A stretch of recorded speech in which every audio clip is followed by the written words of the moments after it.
Sir ఇప్పుడు చిరంజీవి గారి ప్రభంజనం తెలుగు ఇండస్ట్రీలో స్టార్ట్ అయింది 83 నుంచి కదా సార్. సార్ అప్పుడు ఎలా ఉండేది సార్? అంటే అప్పుడు చిరంజీవి గారు అప్కమింగ్ లో ఉన్నారు, ఒక పక్క ఎన్టీ రామారావు గారు రాజకీయాల్లోకి పూర్తిగా దిగిపోయారు కదా ఆ టైంలో, సీఎం అయిపోయారు.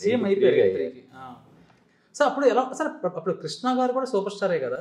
సూపర్ స్టార్ ఫస్ట్ 82లోనే 83 దీన్ని సూపర్ స్టార్ బ్యాలెట్ పెట్టారు. అప్పటికి ఎన్టీఆర్ గారు 1 సంవత్సరం సూపర్ స్టార్. అప్పుడు ఓట్లేసి స్టార్ట్ జ్యోతి చిత్రంలో ఓట్లు వేయడం వల్ల ఫస్ట్ సూపర్ స్టార్ ఎన్టీఆర్ గారు 82 అనుకుంటా, ఐ థింక్ సో.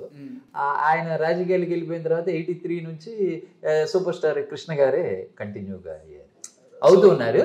ఆ ప్రాసెస్ లో చిరంజీవి గారు 83లో ఎప్పుడైతే ఖైదీకి ముందు కూడా ఆయన మంచి సక్సెస్ మొగుడు కావాలి కానివ్వండి, తర్వాత పున్నమి నాగు కావాలి, తర్వాత శుభలేఖ, యమకింకరుడు, ఇలా చాలా సినిమాలు సక్సెస్. ఇంట్లో రామ, ఇదిలే కృష్ణయ్య, ఇవన్నీ సక్సెస్లే.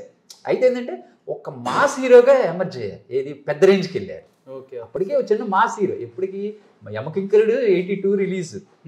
అప్పటికే ఆ యమకింకరుడే ఫస్ట్ బ్రేక్. అప్కమింగ్ యంగ్ హీరోల ఫైట్స్ లో కానీ వాటిలో ఫస్ట్ బ్రేక్ నాకు గుర్తున్నంత వరకు యమకింకరుడు.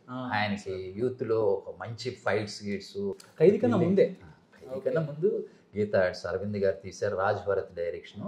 యమకింకరుడు ఫైట్స్ అదిరిపోయే ఫైట్స్ ఉంటాయి. ఆ క్లైమాక్స్ కానీ చిరంజీవి గారు కాలు పోయి ఫైట్ చేయటం, క్లైమాక్స్ బాగుంటుంది. రాధిక గారి హీరోయిన్, శరత్ బాబు గారు, పెద్ద ఇంగ్లీష్ పిక్చర్ రేంజ్ లో ఉంటుంది.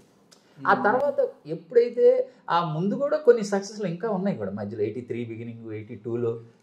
ఆ తర్వాత 83లో ఎప్పుడైతే ఎండ్లో ఖైదీ వచ్చిందో, సెప్టెంబర్ ఆర్ అక్టోబర్, ఇంకా అక్కడ నుంచి ఒక ఉధృతం, ఒక సెన్సేషన్ గా ఇదయ్యారు. మొత్తం ఖైదీ అనేది ఒక ఇండస్ట్రీలో కొంచెం వచ్చింది. ఆ తర్వాత అదే టైంలో వెనకాల సుమన్ గారు వీళ్ళు ఉండేవారు. కానీ ఈ స్లాట్లో చిరంజీవి గారు లాగా ఇప్పుడు కృష్ణ గారు ఫైట్స్ లో వాటిలో ఆ ఇది ఉంది సార్. అప్పుడు చిరంజీవి గారికి సుమన్ గారికి పోటీ ఉండేది అని చెప్తూ ఉండేవారు. అది ఎంతవరకు సార్? పోటీ అంటే నెక్ టు నెక్ పోటీ ఎప్పుడూ లేదు. ఎందుకు అంటే చిరంజీవి గారి బడ్జెట్లు ఎప్పుడైతే ఖైదీకి ముందు కూడా ఆయన సినిమా కొంచెం పెద్ద బడ్జెట్, కొంచెం వెనకాల ఈయన ఉండేవారు. బట్ స్టార్ కాకపోయినా చిరంజీవి గారు మంచి స్థాయి సక్సెస్ఫుల్ హీరో బడ్జెట్ పరంగా అనేది. అప్పుడు ఎప్పుడైతే ఖైదీ వచ్చిందో చిరంజీవి గారికి సుమన్ గారికి మధ్య చాలా గ్యాప్ ఉంది సక్సెస్ లో కానీ బిజినెస్ లో కానీ. అదే గత పాత ఇంటర్వ్యూల్లో చూసినా మీరు చెప్పిన మాట చెప్పారు. అంటే చిరంజీవి గారితో పాటు సుమన్ గారు రేజ్ అవుతున్న టైం అని. అంటే డిస్టెన్స్ ఎక్కువ బడ్జెట్ లో కానీ బిజినెస్ లో కానీ. చిరంజీవి గారి సినిమాల బిజినెస్ వేరు, ఆ కలెక్షన్స్ వేరు. ఖైదీ తర్వాత అసలు గారి నెక్ టు నెక్ ఎప్పుడూ లేదు. బాలకృష్ణ గారు ఎలా ఉండేది సార్ అప్పట్లో? బాలకృష్ణ గారు అప్కమింగ్ స్టేజ్. అప్పటికి బాలకృష్ణ గారికి చిరంజీవి గారికి మధ్య చాలా గ్యాప్ ఉంది, వ్యాక్యూమ్ ఉంది. అంటే బిజినెస్ లో బాలకృష్ణ గారికి సక్సెస్లు వచ్చినాయి. మంగమ్మ గారి మనవడు నుంచి పర్వాలేదు, కథానాయకుడు పర్వాలేదు. అంటే మంగమ్మ గారి మనవడు పెద్ద హిట్టే. బట్ కమర్షియల్ గా బాలకృష్ణ గారి మధ్యలో చాలా బ్రేక్స్, అంటే అప్స్ అండ్ డౌన్స్ ఎక్కువ వచ్చాయి. సినిమాలు ఫెయిల్యూర్స్, ఆత్మబలం అని, పల్నాటి రుద్రయ్య అని, ఇంకే చాలా సినిమాలు చేశారు. బట్ జనని జన్మభూమి వీటిలో ఏంటంటే గ్యాప్లు ఇచ్చినాయి. తర్వాత ఆయనకి మళ్ళీ బ్రేక్ అనేది మధ్య మధ్యలో అప్స్ అండ్ డౌన్స్ ఎక్కువ వచ్చినాయి. మళ్ళీ ముద్దుల మామయ్య ఒక చోట, మళ్ళీ తర్వాత గ్యాప్ తర్వాత మళ్ళీ అనసూయమ్మ గారు అల్లుడు, అలా వచ్చేసి మళ్ళీ సమరసింహారెడ్డితో బిగ్ బ్రేక్. అక్కడి నుంచి ఇంకా పూర్తిగా ఇంకా టాప్ లీగ్లోకి వెళ్ళిపోవడం జరిగింది సార్. ఇంకా అప్పుడు కూడా ముందు కూడా బాలకృష్ణ గారికి పెద్ద హిట్లే ఉన్నాయి. నాకు తెలిసి చిరంజీవి గారి హయాంలో కూడా ఆయనకి కొంచెం గట్టి పోటీ ఇచ్చింది మాత్రం నాకు తెలిసి బాలకృష్ణ గారు కదా సార్. వరుస 2 ఇండస్ట్రీ మాస్ పరంగా ఎప్పుడైతే సమరసింహారెడ్డి వచ్చిందో ఇంకా అక్కడ నుంచి ఆయన రూట్ వేరు. అంతకుముందు కూడా మంచి హిట్లు బాలకృష్ణ గారికి. భార్గవాడ్స్ అన్ని మంచి హిట్లు ఉన్నాయి. తర్వాత అప్పటికి పెద్ద హీరో అయినప్పటికీ బంగారు బుల్లుడు చాలా ఉన్నాయి ప్రాజెక్టులు.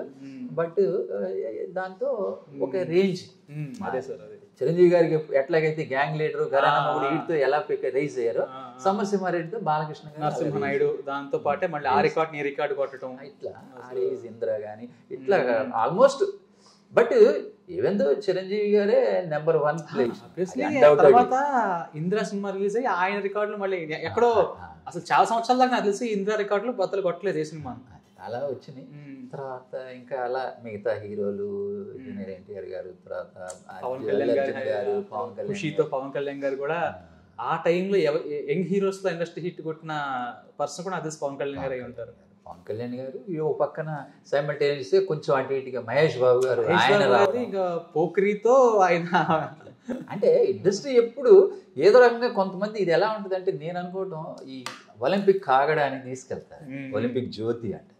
ఈ జ్యోతి లాగా ఇండస్ట్రీ పుట్టిన దగ్గర నుంచి మన చిత్తూరు నాగయ్య గారు కొంతకాలం తీసుకెళ్లారు, చదలవాడి నారాయణరావు గారు అని మన దేశం హీరో ఆయన, ఈయన అప్పట్లో రామశర్మ అని, తర్వాత అమర్నాథ్ గారు అని, మన శ్రీలక్ష్మి గారి ఫాదరు, ఇట్లా కొంతమంది అలా అలా అలా వచ్చారు. వస్తూ ఆ టైంలోనే ఎన్టీఆర్ గారు రావడం, ఎన్టీఆర్ గారు దానికన్నా ముందు అక్కినేని నాగేశ్వరరావు గారు, నాగేశ్వరరావు గారు నాగేశ్వరరావు గారు ఎప్పుడైతే ఎన్టీఆర్ గారు వచ్చారో అలా ఇండస్ట్రీ ఏంటంటే అలా అలా వెళ్తూ కొంత దూరం రావడం. ఆ మధ్యలో జగ్గయ్య గారు, తర్వాత రమణమూర్తి గారు, వాళ్ళు కొంతకాలం చిన్న చిన్న హీరోలు, అర్నాథ్ గారు వచ్చారు, తర్వాత సోమబాబు గారు ఆల్రెడీ హీరోగా సర్వైవ్ అవుతూ స్ట్రగలింగ్లో ఉన్నారు ఆ టైంలో, తర్వాత కృష్ణ గారు రావడం, ఇట్లా ఇండస్ట్రీని ముందు తీసుకెళ్తాను. కృష్ణ గారి తర్వాత మళ్ళీ కృష్ణరాజు గారు జాయిన్ అవ్వడం, రాజు గారు జాయిన్ అయిన తర్వాత మళ్ళీ చిన్న గ్యాప్ 4-5 ఏళ్ల గ్యాప్లో చిరంజీవి గారు రావడం, చిరంజీవి గారు ఇటు తమిళ నుంచి రజనీకాంత్ గారు వాళ్ళు రావడం, కొంతకాలం ఇది జర్నీ అనేది అలా అప్రతిహతంగా